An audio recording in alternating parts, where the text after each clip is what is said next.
Se nós perguntássemos para 10 pessoas diferentes medir uma atuação de um jogador que marcou a sua vida, provavelmente teremos 10 respostas diferentes. Alguns vão dizer que o Thiago Neves na final da Libertadores foi a maior atuação individual que já viram. Talvez essa resposta venha apenas de torcedores do Fluminense. Para torcedores do Corinthians, provavelmente vão falar Cássio contra o Chelsea na final do Mundial. Meu ponto é que cada pessoa vai falar algo distinto e tentando não ser clubista, pois como vocês sabem, eu torço para o poderoso Santa Cruz Futebol Clube, vou falar das maiores atuações que já vi. E rapaziada, tem muita gente que acompanha o canal, mas não é inscrita. Se você é um desses, já se inscreve aí, deixa o like no vídeo, porque isso me ajuda demais. Como eu estou começando o canal há pouco tempo, a sua interação serve para o YouTube recomendar vídeos para mais pessoas. É isto, vamos ao vídeo.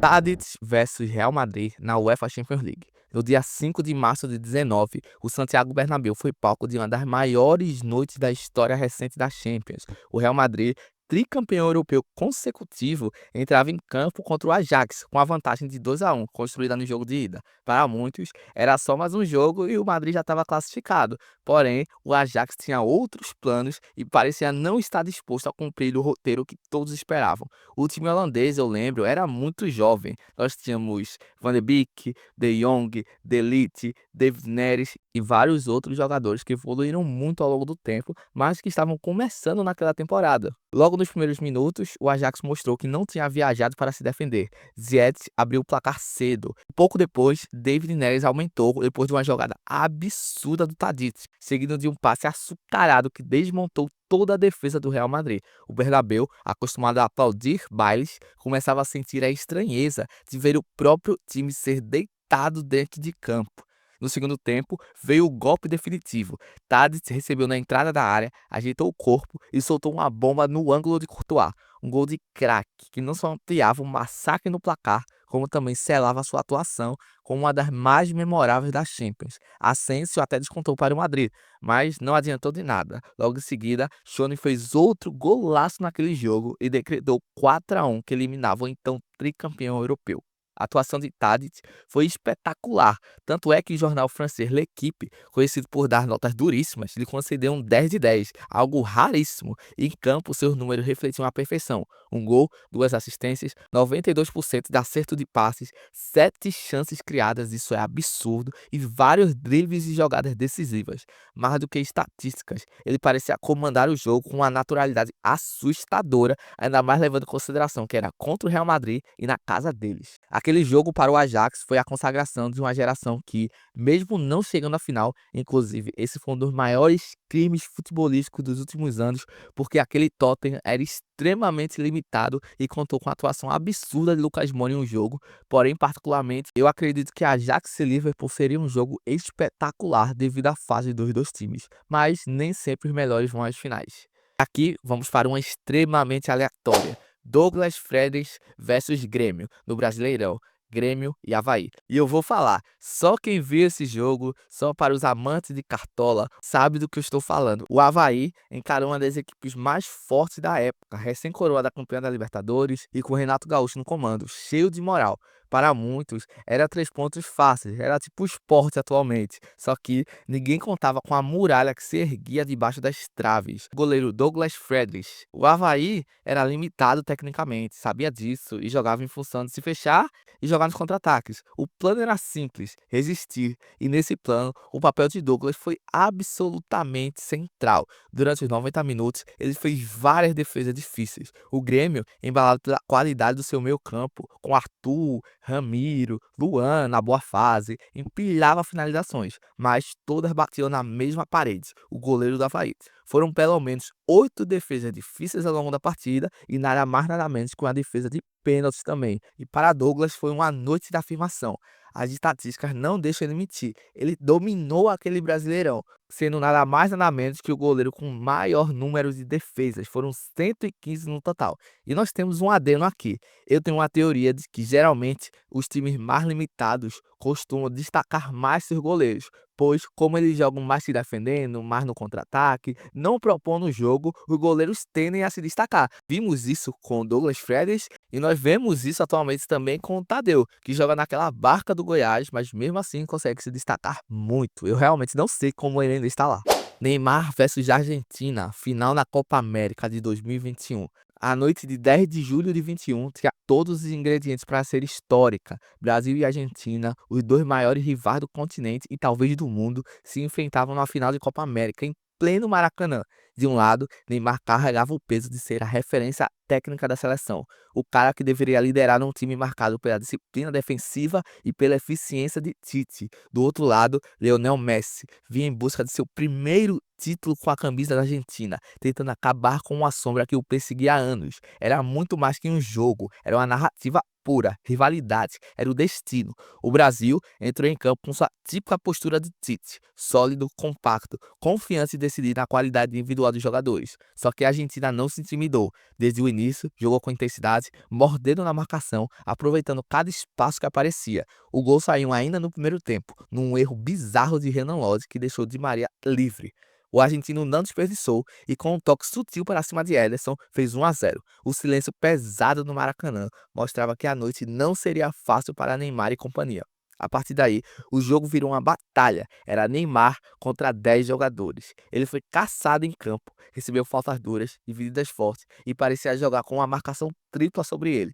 Vejam as palavras do Depou sobre essa atuação do Neymar. ¿Cuál ha sido el rival que más te ha costado que vos decís, me toca hoy con este, voy a Neymar. sufrir? Neymar, a final de la Copa América. Animal. A ese también, y a Ney también le dije cosas.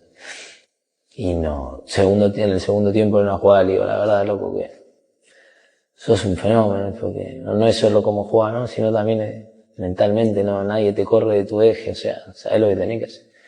Y nos dimos un abrazo y Ney en esa final fue un espectáculo.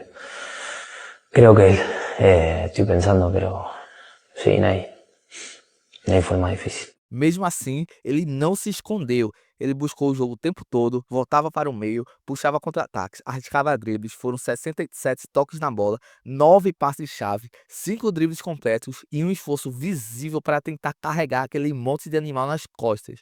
Mas, diferente de outras vezes, faltava ao seu redor alguém para dividir o peso. O ataque do Brasil estava travado, Richarlison até chegou a marcar, mas o gol foi impedido. Gabriel Jesus, suspenso, fazia falta, e Neymar, isolado, tentava de todas as formas furar a muralha argentina. O rosto dele ao fim do jogo dizia tudo: lágrimas, frustração, um misto de dor e impotência. E vamos para outra atuação extremamente aleatória de um jogo que eu estava assistindo. Paco Alcácer versus Augsburg na Bundesliga 18-19. Quem acompanhou essa Bundesliga, eu particularmente gosto muito do Borussia Dortmund e acredito que vi todos os jogos dessa temporada deles. Lembra que o time estava simplesmente embalado, principalmente na primeira metade do campeonato. Eles acabaram o primeiro turno invictos e líder, e mesmo assim conseguiram entregar para o Bayern de Munique. Nada de novo sobre o sol. Mas enfim, aquele ataque de Sancho, Reus e Paco Alcácer era simplesmente absurdo. Quem diria que esse ataque ia funcionar? Era 6 de outubro de 2018. O time do Dortmund estava em reconstrução e vivia uma ótima fase com Lucien Favre, cheio de jovens promissores como Sancho, Pulisic, Hakimi, mas precisava de um homem-gol. Paco Alcácer tinha acabado de chegar emprestado do Barcelona, carregando a fama de bom reserva, mas sem nunca ter conseguido se firmar como titular por lá. Esse confronto começou equilibrado, com o Augsburg se defendendo bem e aproveitando contra-ataques para incomodar. O Dortmund até criava, mas parecia ineficiente na hora de concluir. Foi aí então que Alcácer entrou em campo, vindo do banco, e mudou completamente o rumo da partida. Logo no primeiro toque, mostrou um instinto que o tornaria icônico naquela temporada. Posicionamento perfeito dentro da área, finalização rápida e gol. E não parou por aí. O Augsburg respondia, o Dortmund pressionava, mas o roteiro estava escrito para ser a noite de Paco. No segundo gol, ele se antecipou à defesa e empurrou para as redes. O estádio explodia, já reconhecendo que ali havia um matador nato, quem diria. Só que o clímax estava por vir. O jogo caminhava para o fim com um placar de 3-3, quando o Dortmund ganhou uma falta na entrada da área, nos acréscimos. Era a última chance. Alcácer ajeitou a bola com calma, respirou fundo e bateu com perfeição. Curva, força e uma precisão absurda. Um golaço de falta no último minuto que decretava a vitória por 4-3. Arthur versus Vanuis. Esses dias eu vi um vídeo muito interessante que falava que o Arthur tem simplesmente o melhor empresário da história. O cara passou pelo Grêmio, pelo Barcelona, pelo Liverpool, pela Juventus, pela Fiorentina, só times que são relevantes mundialmente, porém nunca chegou a se consolidar em nenhum deles.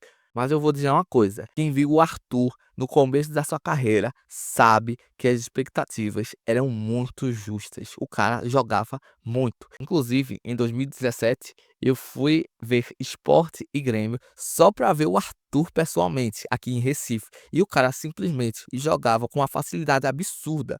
Muitos falavam que ele era um novo Xavi. E, sinceramente, isso era uma comparação muito justa para a época. O cara destruía e tinha um estilo de jogo muito parecido. Era a final da Libertadores. O Grêmio carregava aquela fama de copeiro e estava de volta a uma final depois de 10 anos. Do outro lado, o Lanús vinha como uma zebra, um argentino de menor expressão, que havia acabado de eliminar o River Plate em uma semifinal absurda. A expectativa era um confronto equilibrado, brigado e cheio de tensão. Exatamente o tipo de cenário onde um jovem meia poderia se esconder, mas Arthur fez o contrário. Ele brilhou. No primeiro jogo, em Porto Alegre, o Grêmio venceu por 1-0, um duelo truncado, decidido por um gol solitário de Cícero. Arthur foi um dos responsáveis por dar cadência e segurança ao time, segurando a pressão no meio e distribuindo o passe com a calma de quem parecia veterano. O jogo de volta, porém, seria ainda mais marcante para ele.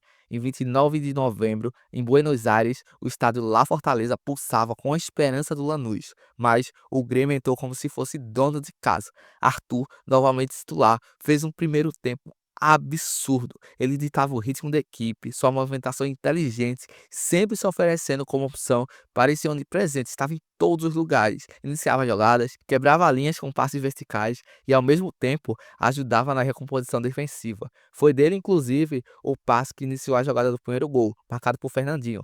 Pouco depois, Luan anotou uma pintura individual, driblando meio time antes de encobrir o goleiro. O Lanús até diminuiu de pênalti, mas o título já estava escrito. Grêmio campeão da América, 2-1 fora de casa, 3-1 no agregado. Arthur terminou a partida com 94% de acerto de passes, controle absoluto do jogo e a sensação de que estava vivendo sua noite de consagração. Foi simplesmente a melhor partida dele que eu já vi na minha vida, tanto que foi eleito o melhor jogador da final. A atuação foi tão impactante que, com poucos meses, o Barcelona abriu os cofres para contratá-lo. É impossível ignorar o volante de 21 anos que, em plena final de Libertadores, jogando na Argentina, parecia um maestro experiente.